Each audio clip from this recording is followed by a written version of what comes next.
पहिला पेपर.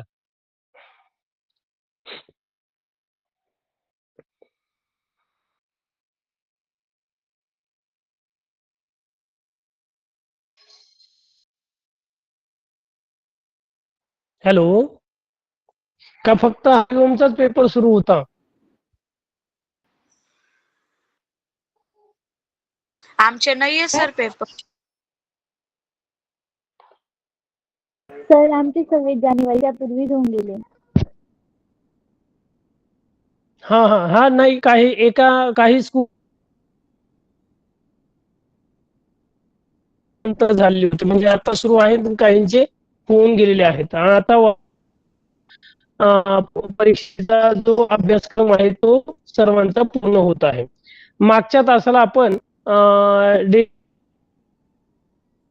बरोबर सर्वांनी स्वाध्याय सोडवण्याच्या पाठाचा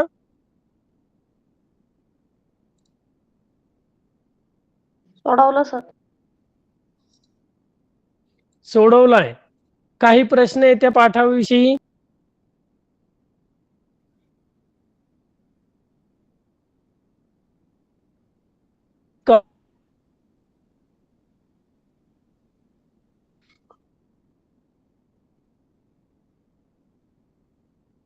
स्क्रीन दिसते सर्वांना?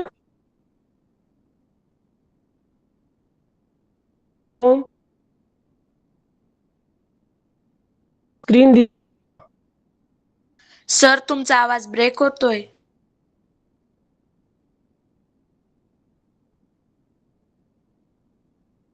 आवाज का मला येत नाही? ब्रेक होतोय सर.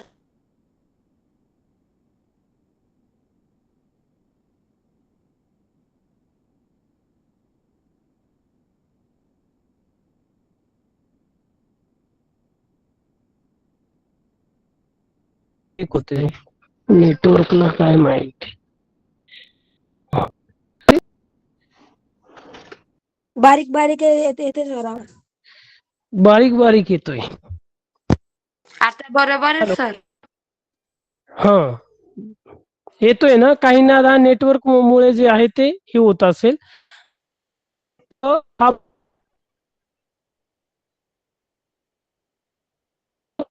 खेर आहेत, भालचंद्र दत्तात्रय खेर.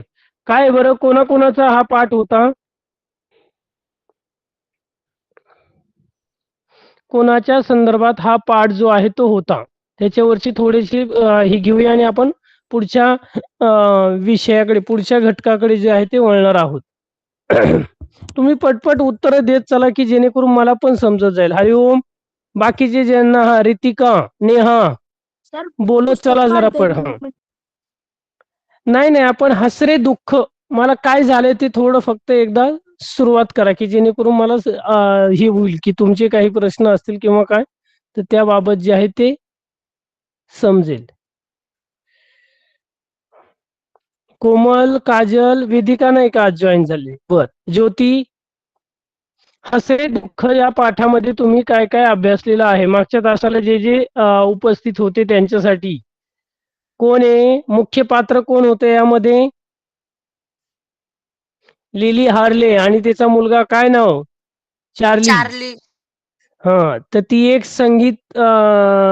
ती काय होती? गीतकार, संगीतकार, नृत्यांगना आणि अभिनय करणारी जी आहे लिली हार्ले होती, की एक प्रकारचा प्रेक्षकांवर छाप तिची पडत होती. पण काही कारणास्तव तिचा अचानक आवाज बसल्यामुळे, कारण सर्वजण असा जो एक प्रकारचा ऐन रंगात आल्यामुळे मध्ये जी आहे तर ऐन काय झालं की तिचा आवाज जो आहे तो बसला आणि अचानक पूर्ण चिरकण्यासारखा आवाज सुरू झाला आणि पूर्ण जे आहे ते प्रेक्षागृह एक स्तब्ध झालं. सगळेजण आरडाओरडा करू लागले. ती खूप प्रयत्न करू लागली पण तिचा आवाज जो आहे तो चिरकल्यासारखाच यायचा. आणि तिला काही काळानंतर जो आहे तो आपला स्टेज, आपलं जे आहे तर ते स्टेज सोडून तिला साईडला व्हावं लागले. आणि तोच तिचा जो मुलगा आहे हा चार्ली, तो हे सगळं दृश्य पाहत होता. मग मॅनेजर आला.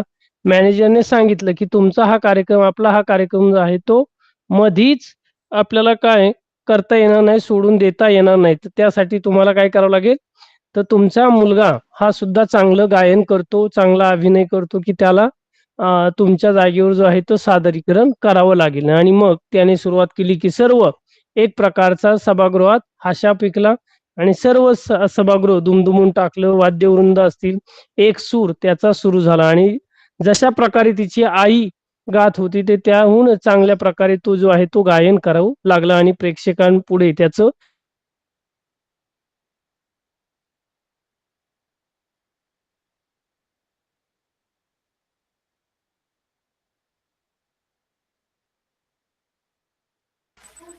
हरिओम. Yes hello. सर.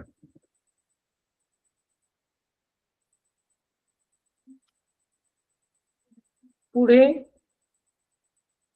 हे प्रश्न उत्तर सर्वांनी सोडवले. चार्लीचा तुम्हाला जाणवलेल्या गुणांचे वर्णन तुमच्या शब्दात करा. काय बरं चार्लींचे गुण? कोण सांगते या प्रश्नाचं उत्तर?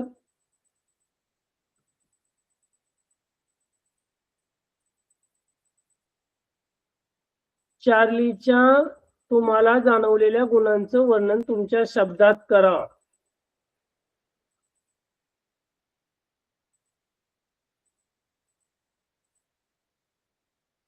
रितिका, ज्योती,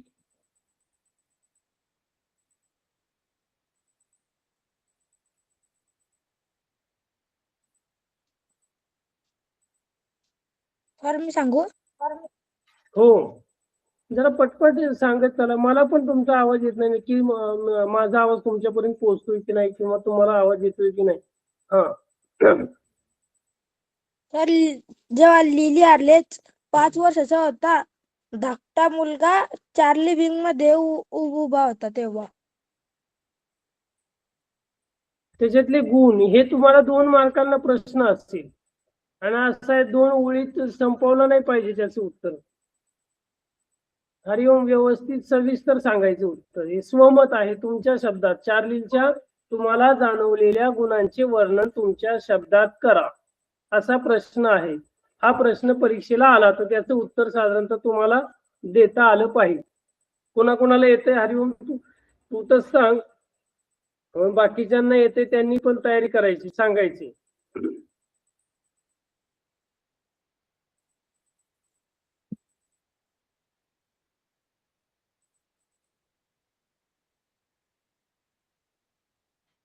काय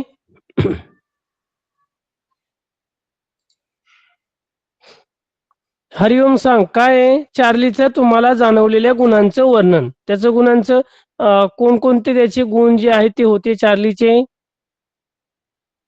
सर तो माहित नाही सर. हा पुस्तकातून पाहतोय सर. बाकीच्यांना नाही का?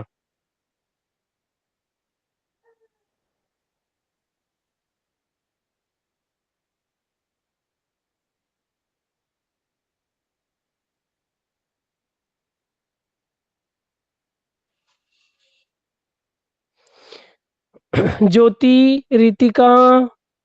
सर मी सांगू रागिनी? हो रागिनी सांग. जरा पटकन सांगत चला की जेणेकरून आपला टाइम जो आहे तो होणार. हा. चार्लीला स्टेज डेअरिंग होती, त्याच्यात बोलण्याची धिटाई होती, तो उत्तम गायक होता. बर अजून? आणि तो प्रेक्षकांवर एक चांगल्या प्रकारे छाप सुद्धा पाडू शकतो.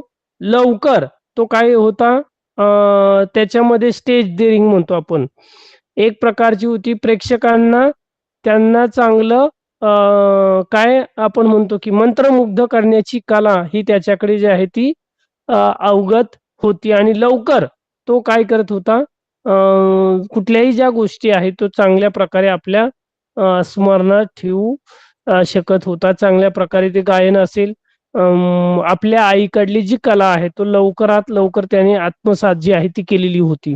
आणि तशाच प्रकारे चांगलं उत्तम गायन, चांगल्या प्रकारचं भाषा शैली असेल की त्यानंतर त्याचे हावभाव म्हणजे नृत्यकार आपण म्हणतो अभिनय, या जे गुण आहेत त्याचे. हा. मी सांगू का एक? हम्म. तर आई गात असताना चार्ली ती अत्यंत एकाग्रतेने ऐकत होती आणि चार्ली मनातल्या मनात चार्ली हा मुलगा होता, चार्ली ही मुलगी नव्हती. हा, होती नाही, होता.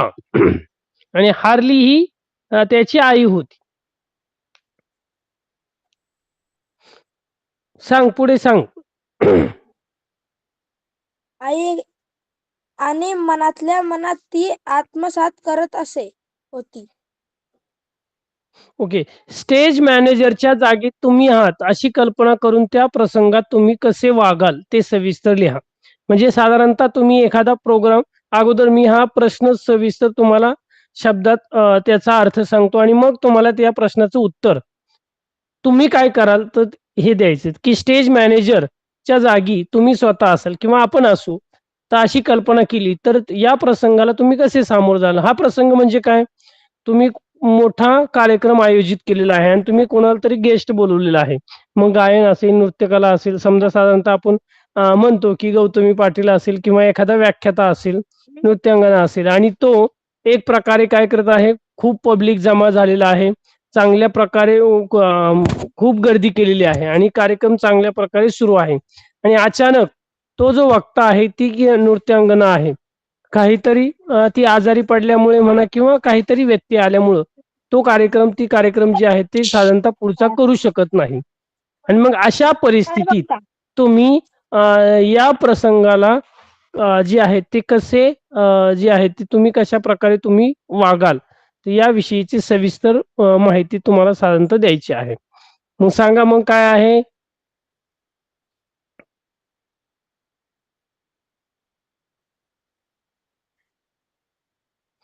मग काय द्याल. स्टेज मॅनेजरच्या जागी तुम्ही आहात अशी कल्पना या प्रसंगात तुम्ही जे आहे ते कसे वागाल.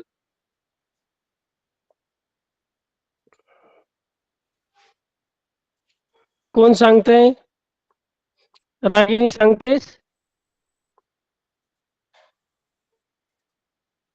नाही जमत आहे सर.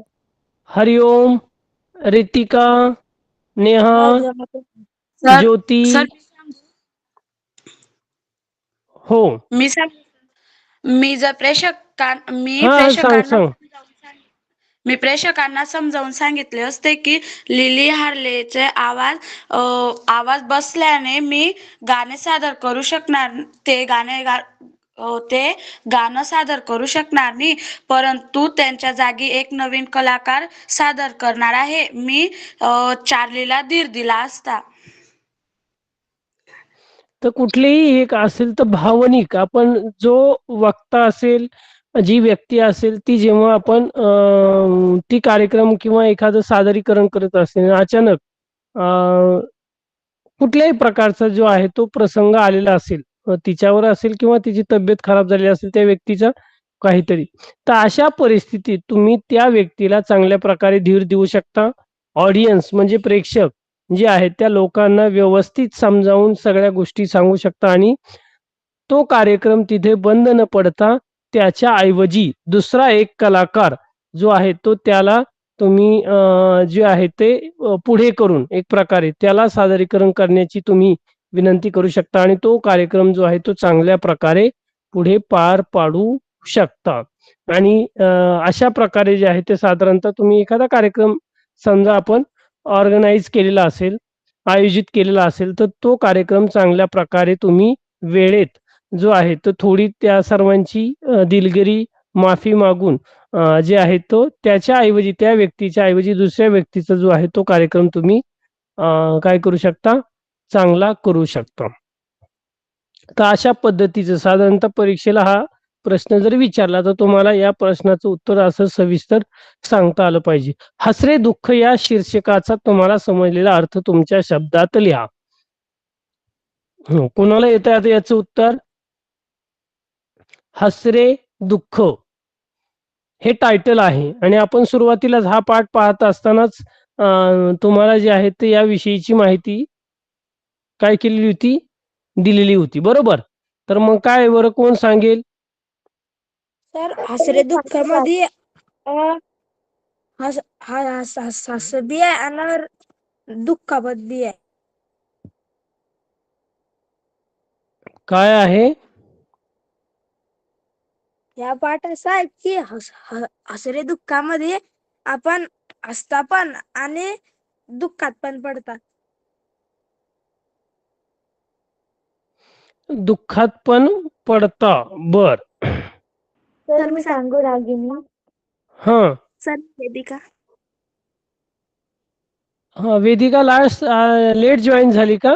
बरं अगोदर रागिणी सांगू दे, मग वेदिका तू सांग. Sir okay sir. लिलीचा आवाज म्हणजे खराब झाला तरी सुद्धा तिला दुःख झालं नाही आणि आपली जागा चार्लीने घेतली या जाणीवेने ती दुःख विसरून आनंदित झाली. हेच हसरे दुःख होय. सर माझं पण बर उत्तर हेच वेदिका. आहे. नाही तुझ्या शब्दात सांग. आपण हेच उत्तर जरी असलं तर पेपरला लिहिताना तेच असं थोडंच लिहितो की त्यांनी सांगितलं किंवा समोरच्याने लिहिलेले म्हणून सांगितलं लिहिलं आहे तेच सेम आहे. बरोबर. तर प्रत्येकाची शब्दात मांडण्याची, सादर करण्याची कला जी आहे ती वेगवेगळी असते. असं नाही की आपण बऱ्याच वेळा सांगतो साधारणतः, अरे त्यांनी सांगितलं तेच उत्तर माझं होतं. पण त्याची बोलण्याची कला, त्याचं सादर करण्याची कला आणि आपली कला जी आहे ती यामध्ये जमीन आसमानचा जवळपास फरक असतो. हे लक्षात ठेवायचे. म्हणून सारखं नाही की तुम्हाला जे आहे ते मी विचारत असताना की बऱ्याच वेळा का की सारखं जरी आलं तर तुम्हाला सादर करता आलं पाहिजे, तुम्हाला ते व्यक्त करता आलं पाहिजे. सांगा आता.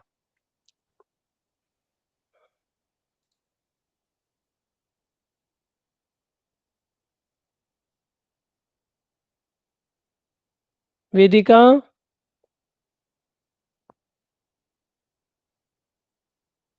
हॅलो. सॉरी सर येत नाही. हां. बर पुढे या पाठाचा सर्वांनी स्वाध्याय सोडवलेला आहे.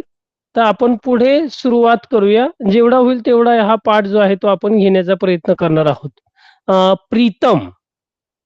प्रीतम नावाचा हा जो पाठ आहे, प्रीतम एका मुलाचं नाव आहे, मुलाची गोष्ट आहे. साधारणतः माधुरी शानभान 1952 प्रसिद्ध लेखिका आहेत व विज्ञानाच्या एक प्राध्यापिका आहेत, सायन्स.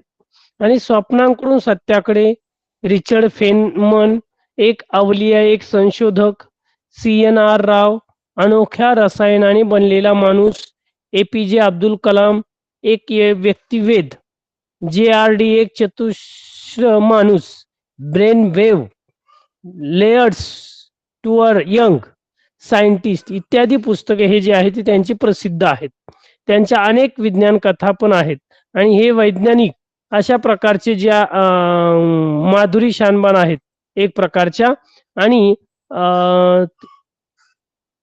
त्यांनी प्रस्तुत पाठामध्ये प्रीतम नावाच्या मुलाची एक कौटुंबिक परिस्थिती, त्या कौटुंबिक परिस्थितीचं भावनिक स्थिती वर्णन जे आहे ते या पाठामध्ये त्यांनी केलेलं आहे. आई वडिलांच्या प्रेमाला पारखे झालेल्या प्रीतमला लेखिकेच्या वात्सल्याने व आपलेपणाच्या वर्तनाने उभारलेले आहे. तसेच विद्यार्थी व शिक्षक यांच्यातील नाते याचं हृदयस्पर्शी वर्णन या प्रस्तुत पाठामध्ये केलेलं आहे. प्रीतम नावाचा मुलगा आहे आणि त्याचं एक आपण म्हणतो की आई वडिलांच्या प्रेमाला पारखलेला, पारखे झालेला म्हणजे काय? पारखे झालेला पोरका. पोरका झालेला. मग काय होतं की लवकरच लहानपणीच त्याचे आई वडील जे आहेत ते काय झालेले असतात, त्यांचं निधन झालेलं असतं, मृत्यू झालेला असतो. आणि अशा परिस्थितीमध्ये आपल्या मामांकडे, आपल्या नातेवाईकांकडे राहून तो काय करत असतो, शालेय शिक्षण घेत असतो आणि एक प्रकारे तो शांत शांत असतो. जेव्हा केव्हा आपल्या हक्काची व्यक्ती जेव्हा आपल्याला सोडून जात असते त्या व्यक्तीचा मृत्यू होत असतो आणि त्याचा परिणाम जो आहे तो आपल्या जीवनावर जो आहे तो मोठ्या प्रमाणात होत असतो. आणि म्हणून एक चांगल्या प्रकारचा आधार देण्याचं काम मग आपल्याला जे आहे ते आपले मग मामा मामी असतील, मावशी असतील, त्यानंतर म्हणजे तुमची एक बॉन्डिंग अटॅचमेंट जे आहेत तर ती विशिष्ट व्यक्तीशी चांगल्या प्रकारे मग तुम्ही जेव्हा शाळेमध्ये जात असतात तर शाळेमधले शिक्षक असेल, मॅडम असेल, तर यांच्याशी तुमचं जे कौटुंबिक नातं जे आहे ते चांगल्या प्रकारे बनतं आणि तुम्ही चांगल्या प्रकारे जे आहेत पुढे जाऊन त्यांचं मार्गदर्शन असेल जीवनामध्ये नक्कीच जे आहे ते लाभत असतं. अशाच प्रकारची या प्रीतम नावाच्या मुलाची एक गोष्ट आहे खूप सुंदर गोष्ट आहे, की पुढे जाऊन एक प्रकारचा विद्यार्थी कसा असावा आणि त्या विद्यार्थ्याने आपल्या शिक्षकांप्रती त्याच्या भावना त्यांनी कशाप्रकारे आपल्या शिक्षकांचं केलेलं स्वप्न साकार आणि तो जीवनामध्ये चांगल्या प्रकारे कसा यशस्वी झालेला आहे. म्हणजे एक प्रकारे त्या शिक्षकांनी त्या प्रीतमला एक प्रकारचा चांगल्या प्रकारचा आधार देऊन त्याचं जीवन जे आहे ते चांगलं सुखकर केलेलं आहे वडिलांच्या पश्चात. तर दुसरीच्या वर्गात आपण सुरुवात करूया. हा एकाच तासामध्ये होणारा नाही. आपल्याला याला अजून 1 तास लागणार आहे. तर दुसरीच्या वर्गावरती मी नेहमीप्रमाणे हजेरी घेत होते. ह्या ज्या लेखिका आहेत, जोशी, कुलकर्णी, देशपांडे, पाटील या नावावलीत प्रीतम लथुरा लुथरा हे एक वेगळे नाव माझ्या चटकन लक्षात आले. हजर एक किरकोळ मुलगा उठून उभा राहिला आणि किडकिडीत अंगकाठी, रया गेलेला युनिफॉर्म आणि खांदे पडून दीनवाणे भाव चेहऱ्यावर असलेला प्रीतम मान खाली घालून हळूच माझ्याकडे बघत होता, की जेव्हा एक उदासीन आणि एक किरकोळ म्हणजे हडकुळा आपण म्हणतो, किडकिडीत, अंगकाठी म्हणजे एक प्रकारचं जे आहे ते तब्येत वगैरे नसते आणि रया गेलेला म्हणजे जीर्ण स्वरूपात अशा स्वरूपाचा तो शाळेचा गणवेश आहे. एक प्रकारे खांदे पडून जे आहे ते एक प्रकार त्याचा भाव जो आहे तो उदासीन आहे आणि एक मान खाली घालून तो साधारणतः सकाळी मॅडम जे आहेत ते हजेरी घेत असताना हा जो आहे तो हळूच जो आहे तो एक बघत होता. त्याच्याकडे एक दृष्टिक्षेप टाकत मी पुढचे नाव विचारले. त्या वर्गातील मी पहिल्यांदाच वर्ग शिक्षिका म्हणून शिकवत होते. ते वेगळे नाव म्हणून माझ्याच लक्षात राहिले. थोडे दिवस गेले आणि उमजत गेले, की प्रीतम अगदी एकलकोंडा. आपण पण बऱ्याच वेळा आपल्या क्लासमध्ये पण पाहतो, की बऱ्याच वेळा आपल्यावर आपण फर्स्ट स्टेशन म्हणजे एकलकोंड होतो बऱ्याच वेळा, की कुठलीही काही गोष्ट साधारणतः आपल्या जीवनामध्ये, घरामध्ये झालेली असेल, तर त्याचा वाईट परिणाम जे आहे, तर आपल्या दैनंदिन जीवनावर पडत असतो. आणि याचे तर आई-वडील जे आहेत, आपण म्हणतो, की हा एक प्रकारचा अनाथ, ज्याला आई-वडील नाही आपण म्हणतो साधारणतः, की आणि हा एकलकोंडा, घुमा, अबोल म्हणजे काय? तो कुठल्याही कुणाशीही न बोलणारा, कुणाशीही न मिसळणारा असा एक मुलगा आहे. तो कधी कुठल्याही उपक्रमांमध्ये एक प्रकारे भाग न घेणारा. आपण म्हणतो, की बुवा हा चंचल नाही. कुठल्याही प्रकारचे म्हणजे इच्छा नसलेला साधारणतः कुठलेही प्रोग्राम असेल, कार्यक्रम असेल, कृती असेल, ॲक्टिव्हिटी असेल, तर त्यामध्ये न सहभागी होणारा. कसाबसा काठावर पास होणारा. म्हणजे अभ्यासामध्ये पण फारसं साधारणतः त्याचं लक्ष नसणारा. हां. काय वेदिका? सर एकलकोंडा म्हणजे एकलकोंडा म्हणजे एकटं-एकटं राहणं बऱ्याच वेळा. आपण वर्गामध्ये पाहतो साधारणतः आपल्याला सगळ्यांना मित्र-मैत्रिणी असतात बरोबर. पण काही विद्यार्थी, काही मुलं असे आहेत, मुली पण अशा आहेत, की ज्या कुणाशी न बोलणाऱ्या. येताना पण एकट्याच येणार, साधारणतः तेवढ्यापुरतं बोलणार. न जेवताना बरोबर, ना कुठल्याही खेळामध्ये असेल किंवा बाहेर सुट्टीच्या तासामध्ये असेल, तर त्या आपल्या एक प्रकारची कुणाशी न बोलणाऱ्या अशा जे आहेत, तर त्यांना एकलकोंडा म्हटलं जातं. एकटीच राहणारी, एकटाच राहणारा. आणि मग वर्गात शिकवताना खूपदा खिडकीबाहेर रिकाम्या आकाशाच्या तुकड्याकडे टक लावून बघत राहणे. एक प्रकारचं मग त्यांचं काय, ते त्यांच्या विश्वामध्ये हरवून गेलेले असतात आणि त्यांच्याकडेच एकटक जे आहेत, मग त्यांचं लक्ष वर्गामध्ये नसतं. मग खिडकीजवळ जर बसलेले असेल, तर बाहेर हा जो प्रीतम आहे सारखा बघ बघत असायचा. एकदा त्याच्या निबंधात इतक्या चुका निघाल्या. मग आता निबंध लेखन असताना मॅडम जे आहे तो निबंध चेक करत असतात आणि म्हटले, "अरे, नीट मराठीही लिहिता येत नाही तुला. तुझ्या आई-वडिलांनी मला ताबडतोब भेटायला सांग. तू दिवसेंदिवस आळशी होत चाललेला आहेस. तुझ्या पालकांना तुझा बेजबाबदारपणा कळायलाच हवा. साधे शब्द लिहिता येत नाही." घाबरत, अडखळत, एक-एक शब्द उच्चारत, धीर एकवटून बोलल्यासारखा प्रीतम म्हणाला, "बाई, माझे वडील सैन्यात जवान आहेत. ते दूर सरहद्दीवर असतात. 4 वर्षापूर्वी माझी आई वारली. मग मी त्यांच्याबरोबर 1 वर्ष बंगालात होतो. त्यापूर्वी मी पंजाबीत शिकलो. याच वर्षी मी इथे मामा-मामींकडे आलो. मला मराठी नीट येत नसल्याने बाकी विषयही कळत नसतात." हां, साधारणतः येथे त्याचे वडील जे आहेत ते सैन्यामध्ये जे आहेत ते फौजी आहेत, जवान आहे म्हणून सारखी त्याची बदली वगैरे व्हायची आणि त्याची आई जी आहे ती साधारणतः 4 वर्षापूर्वी तिचं निधन झालेलं आहे आणि त्याचा आघात साधारणतः त्याच्यावर असतो आणि काय व्हायचं की जेव्हा त्याचे वडील सैन्यामध्ये भरती असायचे, तिकडे याच्यात असायचे, तर हा आपल्या मामा-मामींकडे साधारणतः असायचा. आणि मग इकडे-तिकडे आपण म्हणतो की साधारणतः हिंदी, इंग्रजी, मग वेगवेगळ्या स्टेटमध्ये, वेगवेगळ्या राज्यांमध्ये तुम्ही गेल्यानंतर साधारणतः तिथली भाषा तुम्हाला शिकावी लागते. आणि याचा परिणाम आपल्या आपण पण पाहतो की साधारणतः आपल्या घरातलं कोणी असेल, तर तुम्ही कर्नाटक असेल किंवा इकडे पंजाब असेल, दिल्ली असेल किंवा मध्य प्रदेश, उत्तर प्रदेश, उत्तराखंड, आसाम या साईडला गेलं तर तिथल्या भाषेचा प्रभाव साधारणतः आपल्यावर पडत असतो. मग इकडे महाराष्ट्रात आल्यानंतर म्हणजे धड तिकडली भाषा आपल्याला चांगली व्यवस्थित बोलता येत नाही किंवा लिहिता येत नाही आणि मराठी पण साधारणतः आपल्याला त्याचा परिणाम जो आहे तो आपल्यावर होत असतो. आणि मग याचा कुठेतरी बाई म्हणतात का "अरे, या सगळ्या साधे-साधे मराठीचे शब्द सुद्धा लिहिता येत नाही. मला काय कर, तुझ्या आई-बाबांशी जे आहे ते भेटायचं आहे, बोलायचं आहे, त्यांना सांगायचं आहे." आणि हा अडखळत, घाबरत या सगळ्या गोष्टी सांगतात की "बाई, माझे वडील सैन्यामध्ये आहे आणि माझी आई जी आहे ती साधारणतः 4 वर्षापूर्वी वारलेली आहे आणि मी त्यांच्याबरोबर 1 वर्ष बंगालमध्ये, पश्चिम बंगालमध्ये, त्यानंतर मी पंजाबी मध्ये पण शिकलेलो आहे आणि यावर्षी तो महाराष्ट्रामध्ये आलेला आहे मामा-मामींकडं आणि त्यामुळं त्याला मराठीसुद्धा साधारणतः नीट येत नसल्यामुळे त्याला बाकीचे विषय साधारणतः कळत नव्हते. तुला आणखी कोणी नातेवाईक नाही का? माझा आवाज आता एकदम खाली आला होता. नाही बाई. मग तुझ्या मामांनाच मला भेटायला सांग. नको, नको. माझ्याबद्दल तक्रार गेली तर मामी खूप टाकून बोलते. मग मामा मला मारतात. मी नापास झालो तर बाबांना सांगून ते मला बोर्डिंगात ठेवणार. तिकडे मुलांना खूप त्रास देतात. बाबांनी वारंवार विनंती केल्यामुळे मामांनी मला ठेवून घेतले आहे. त्याचे बोलके डोळे आता भीतीने भरले होते. माझ्याकडे याचना करत होते. आणि हे सगळं जे आहे ते साधारणतः तो सांगतो, की माझे ही सगळं जर माहिती जर सांगितली तर मला नक्कीच त्याचा परिणाम भोगावा लागेल आणि कुठेतरी मला एक प्रकारे बोर्डिंगमध्ये राहावं लागेल. आणि त्या काळी म्हणतो की बोर्डिंगची शाळा म्हटली की साधारणतः आपल्याला खूप साधारणतः शिक्षा, पनिशमेंट आणि त्रास वारंवार होतो. तर हे त्याला त्याच्या भीतीनं तो म्हणतो की मामांना, मामींना सांगू नका. ती मला मारू शकतात आणि अशा प्रकारे जो आहे तो एक प्रकारचा भीत होता आणि याची कल्पना त्या शिक्षकांना जी आहे ती आली होती आणि त्याची याचना म्हणजे रिक्वेस्ट, विनंती. आधीच मामीची 3 लहान मुले तिला खूप त्रास देतात. त्यात माझा त्रास नको. एरवी शब्दही न बोलणारा प्रीतम आजूबाजूला मुले नाहीत म्हणून भडाभडा बोलत सुटला होता.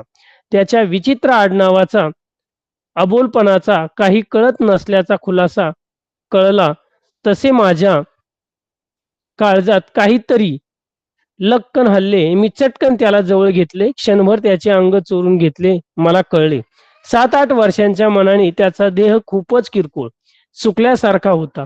मी त्याच्या चेहऱ्यावर हात फिरवत म्हटले, "प्रीतम, मला यातले काही ठाऊक नव्हते. असं कर, उद्यापासून दुपारच्या सुट्टीत लवकर डबा खा आणि खेळण्याऐवजी माझ्याकडे ये. मी तुला मराठी शिकवेन आणि मग बाकी विषयी तुला सहज समजावतील." आणि ज्या बाईंनी जे आहे ते त्याला साधारणतः काय केलं, एक प्रकारचे ते आहे त्याला जवळ घेतलं. हा अंग चोरत जे आहे साधारणतः मग त्याचं या सगळ्या गोष्टी बाईंनी ऐकून घेतल्यानंतर त्याला समजावून सांगितलं, "अरे ठीक आहे, तू काय कर पुढच्या उद्यापासून जो आहे तो साधारणतः खेळाच्या सुट्टीच्या वेळेस जे आहे ते लवकर डबा खाऊन तू माझ्याकडे ये. मी तुला चांगल्या प्रकारे मराठी भाषा जी आहे ती मराठी चांगलं शिकवेन." मी त्याला शिकवू लागले तसे तो मन लावून शिकू लागला. आणि सुट्टीच्या वेळेस दरवर्षी दर दिवशी हा अशा प्रकारे जेवण करून बाईंकडे यायचा. बाई त्याला मराठी चांगल्या प्रकारे शिकवायची. बाकीचे विषय पण त्याला चांगले मन लावून शिकवायला लागल्या. सुट्टीच्या दिवशी तो घरी यायचा. मी आणि आई दोघीच राहत होतो आणि मग तो घरी ट्युशनला किंवा चांगल्या प्रकारे मलाही वडील नव्हते. त्यामुळे पोरकेपणाचा काही समान धागे मला प्रीतम जवळच खेचत होते. त्याची भाषा सुधारली, तसेच त्याचे इतर विषयही त्याला समजू लागले. त्याचा परीक्षेतला नंबर 10च्या आसपास येऊ लागला आणि चांगल्या प्रकारे आपण पाहतो की आपले जीवनामध्ये काही गोष्टी अशा असतात की त्या आपल्याला येत नाही आणि येत नसल्यामुळे आपण चांगल्या प्रकारे जर मार्गदर्शन घेतलं, एखाद्या विषयामध्ये आपल्याला जर चांगल्या प्रकारे त्यामध्ये सुधारणा जर चांगल्या करायची असेल, तर आपली जिद्द असली पाहिजे. आपण समजावून घेण्याची, आपली शिकण्याची इच्छा चांगल्या प्रकारे असली पाहिजे. याचा जर कुठेतरी आपल्या जीवनावर परिणाम होत गेला, तर त्याचा रिझल्ट जो आहे तो नक्कीच तुम्हाला जीवनामध्ये चांगल्या प्रकारे हा प्रीतमला सुद्धा चांगल्या प्रकारे येऊ लागला. मग तो बाईंच्या घरी जाऊन साधारणतः विषयाची माहिती तो साधारणतः घेऊ लागला. चांगले विषय त्याला समजू लागले आणि त्याचा वर्गामध्ये साधारणतः 1 ते 10च्या आसपास त्याचा नंबर जो आहे तो येऊ लागला. तो चांगल्या प्रकारे परीक्षेमध्ये किंवा चांगल्या प्रकारे अभ्यासामध्ये तो आता चांगला झालेला होता आणि वडील त्याचे पैसे पाठवत म्हणून मामा-मामी त्याला खायला घालत. पण आपण एखाद्या घरात उपरे आहोत, नको आहोत हे मुलाला चटकन समजते. ही नाकारलेपणाची भावना त्याला मिटवून खरटून टाकत होती. मग आपण पाहतो की साधारणतः आपण असेल, काकू असेल किंवा बाहेरचे आपण आई-वडील जर सोडले, तर इतरांच्या घरी जेव्हा आपण राहत असतो, तेव्हा एक आपल्याला परकेपणाची जाणीव जी आहे ती साधारणतः होत असते. बाबा त्यांना पैसे पाठवायचे म्हणून ते खायला वगैरे देत असायचे. पण एक प्रकारे आपण पाहतो की आपल्या हक्काची व्यक्ती, आपले आई-बाबा जेव्हा असतात, नक्की त्यांचे आणि इतर च्या वागण्यात किंवा त्यांच्या जवळ आपण राहणं जे आहे ते वेगळ्या प्रकारचा अनुभव जो आहे तो प्रत्येकाला आपण पाहतो की येत असतो आणि प्रीतमला सुद्धा अशा प्रकारे आणि तो एक प्रकारे परकेपणाची साधारणतः त्याला एक जाणीव जी आहे ती होऊ लागलेली आहे. आणि मग माझ्या 4 शब्दांनी अधूनमधून कुरवाळणे त्याला जणू संजीवनीच मिळाली आणि त्याची प्रकृती एक प्रकारे चांगल्या प्रकारे सुधारली. माझे कुठलेही काम तो आनंदाने करायचा, असे शिक्षिका जी आहे ती सांगत. किंबहुना मी काम सांगितलं तर त्याला फार आवडायचे. अधूनमधून एखादा खास पदार्थ मी त्याला द्यायची, वाढदिवसाला लहानशी भेट द्यायची, तेव्हा त्याचा आनंद हा वेगळाच होता. ते मलाही जाणवायचे. आणि एक प्रकारे आपण पाहतो की जेव्हा आपण शिक्षकांशी जास्त जवळ जातो, सगळ्या प्रकारे ते आपली काळजी घेत असतात, चांगल्या प्रकारे आपल्याला मार्गदर्शन करत असतात. तर आपल्याला सुद्धा एक आपलेपणाची जाणीव जी आहे ती त्यामध्ये होत असते. त्यांनी आपल्याला जर काही काम सांगितलं, आपण पटकन ते करत असतो. हा प्रीतम सुद्धा बाईंनी सांगितलेलं काम जे आहे ते चटकन करायचो आणि बाईंनी एखादा पदार्थ बनवलेला वगैरे असेल, तर तो आवर्जून जो आहे तो खायचा आणि त्याला एक प्रकारे मग वाढदिवसाची गिफ्ट भेट हा द्यायचा आणि त्याला कुठेतरी आनंद जो आहे तो वेगळाच त्याला जाणवायचा आणि हे बाईंना सुद्धा कळालं. 2 वर्षांनी मॅडमचे जे आहेत ते साधारणतः बाईंचे लग्न जे आहे ते ठरले होते आणि सुदैवाने त्याच गावात ती जी आहे ती बाई जी आहे ते राहणार होते. फक्त लग्न दुसऱ्या गावी होते. शाळेतल्या मुलांनी मी जाण्यापूर्वी एक छोटासा समारंभ करून मला भेट दिली आणि मग आपण पाहतो की साधारणतः आपल्या शिक्षकांचं वगैरे जे आहेत ते या बाईंचं लग्न झालं आणि शेजारच्याच गावामध्ये होतं आणि जेव्हा आपण पाहतो की एखाद्या शिक्षकांचा निरोप समारंभ असेल किंवा त्यांना काही कारणाने ती नोकरी सोडवायची असेल, तर जे आहे तर आपण त्यांचा निरोप समारंभ आणि छोट्या गोष्टी ज्या आहेत ते साधारणतः आपण भेट देत असतो. तर अशा प्रकारे जे आहे ते मुलांनी एक समारंभ ठेवला होता आणि त्यांनी सर्वांनी जी आहे ती भेट देण्याचं ठरवलेलं होतं. हा जे आहे मी जरी नोकरी सोडणार नव्हते तरी त्यांनी समारंभपूर्वक मला केळवण केले. वर्गातला मॉनिटर उभा राहिला आणि ज्यांनी पैसे दिले त्यांची नावं त्यांनी वाचली. त्यात अर्थात प्रीतमचे नाव नव्हते. प्रीतम उठून सावकाश माझ्याजवळ आला आणि त्यांनी लहानसे पुडके माझ्या हातात ठेवले. मी ते उघडले तर त्यात 2 हैदराबादी खड्यांच्या जुन्या बांगड्या होत्या. त्यातले 1-2 खडे पडलेले होते आणि सोबतच एक स्वस्त उग्र वासाची अर्धवट भरलेली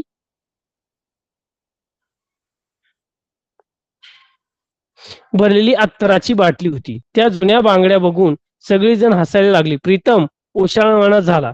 मी मुलांना दटावत चटकन त्या बांगड्या हातात चढवल्या आणि अत्तराची बाटली उघडून मनगटावर अत्तर लावली. वास घेतला आणि हसणाऱ्या 1-2घांना वास घ्यायला सांगितले आणि म्हटले, बघा किती छान सुगंध येत आहे. मग अशा प्रकारे की काहींची परिस्थिती नाजूक असल्यामुळे की आपण पाहतो की साधारणतः वर्ग मॉनिटर असतो, वर्ग प्रतिनिधी असतो, सर्वांचे पैसे वगैरे गोळा केले आणि त्यांनी भेट दिली. पण मात्र ज्यांनी पैसे दिले त्यात प्रीतमचं नाव कुठेही नव्हतं. प्रीतमनं आपल्या आईच्या बांगड्या आहेत की ज्यामध्ये खडे वगैरे पडलेले आहेत, जुनी अत्तराची बाटली आहे जी अर्धवट आणि ती एका पेपरमध्ये बांधून साधारणतः ती भेट म्हणून बाईंना दिलेली असते. आणि मग पाहतो की साधारणतः जुनं काही गोष्टी आपण दिलेल्या असतात. भेट ही भेट स्वरूपात असते. मग ती कुठलीही छोटी असो मोठी असो, म्हणजे मोठी असली भेट एक स्वरूपाची असते. त्यात कुठल्याही स्वरूपाचा जो आहे तर आपण म्हणतो की एक आदर असतो, एक रिस्पेक्ट साधारणतः असतो. आणि मग बाकीचे मुलं हसायला लागले आणि मग बाईंनी जे आहे ते बांगडे जे आहेत ते पटकन आपल्या हातामध्ये घातले आणि ते अत्तराची बाटली जी आहे ते साधारणतः आपल्या मनगटावर लागले आणि त्या जी हसलेली मुलं आहेत तर त्यांना वास घ्यायला लावला. बघा किती छान सुगंध येतो आणि माझ्यावर बोलण्यावर त्यांना हो म्हणावेच लागले आणि एक प्रकारे प्रीतमचा चेहरा चांगल्या प्रकारे उजळला. का? कारण बाईंनी मी आणलेल्या जुन्या का असेना मी आणलेल्या ज्या बांगड्या आहेत त्या बाईंनी घातल्या स्वतः हे करून. बाई माझ्याकडे पैसे नव्हते म्हणून माझ्या आईच्या वापरलेल्या बांगड्या आणि अत्तर मी तुम्हाला दिले. तिची तेवढीच आठवण माझ्यापाशी आहे. खास माझ्या स्वतःच्या वस्तू आहेत त्या आणि आपल्या स्वतःची वस्तू त्यांनी बाईंना जी आहे ती दिलेली आहे आणि बाईंना सुद्धा एक आत्मीयतेने जे आहे ते त्या गोष्टी घेतल्या, त्याचा आदर केला आणि त्याला खूप आनंद झाला, की अरे एवढ्या तो सांगू लागला, की माझ्या आईच्या ह्या बांगड्या आहेत आणि तिची आठवण आहे आणि त्या मी ज्या आहेत माझ्यासाठी खूप स्पेशल आहे, खास आहे आणि त्या मी आठवणीने एक प्रकारची माझी आईची जी आहे ती आठवण आहे आणि खास त्या वस्तू ज्या आहेत ते माझ्यासाठी माझ्या स्वतःसाठी वस्तू ज्या आहेत आणि त्यातल्या ह्या ज्या आहेत ते तुम्हाला मी भेट म्हणून दिलेल्या आहेत आणि बाईने सुद्धा त्याचा स्वीकार केलेला आहे. याचा कुठेतरी त्याला जो आहे तो चांगल्या प्रकारे एक आनंद जो आहे तो झालेला आहे. म्हणजे एक प्रकारे आपल्या आईची उणीव तो आपल्या म्हणजे एक प्रकारची आईची उणीव जो आहे तो भासत होती, पण ती जणू काही आपल्या बाईंकडूनच शिक्षिकेकडूनच जो आहे तो त्यांच्यात ते स्वरूप जे आहे ते रूप जो आहे तो पाहत होता आणि एक प्रकारचं एक बॉन्डिंग एक नातं जे आहे ते कौटुंबिक नातं जे आहे त्या दोघांमध्ये झालेलं होतं. राहिलेला पाठ तुम्हाला साधारणतः 8:30ला तास असेल. राहिलेला पाठ जो आहे तो आपण पुढच्या तासाला अभ्यासूया. समजलंय? इथपर्यंत हो सर. काही प्रश्न आहे कुणाची? वेदिका, हरिओम, काजल, हो सर. रागिनी. आपण 5 मिनिट थोडे हे घेतले कारण तुम्हाला परत 8:30ला पण परत क्लास आहे, तर 5 मिनिटं जरा ब्रेक घ्या आणि परत तर पुढच्या तासाला आपण हा पाठ जो आहे तो व्यवस्थित राहिलेला जो आहे तो अर्धा राहिलेला आपण अभ्यासूया. थांबूया हॅलो सर. इथेच. हा बोल ना. हो सर. सर केळवण म्हणजे? केळवण म्हणजे जे आहे ते साधारणतः